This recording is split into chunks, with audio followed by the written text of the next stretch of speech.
பாடி வந்தது ஆனந்தமே.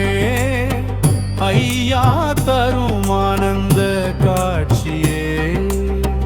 பக்தியை மனதில் ஏந்தி வந்தோமே. பாதம் பணிந்து நாங்கள் நின்றோமே. கண்டு பத்து ஐயா துணை இருக்க தடைகள் எல்லாம் விலகிடுமே. ஒற்றுமையோ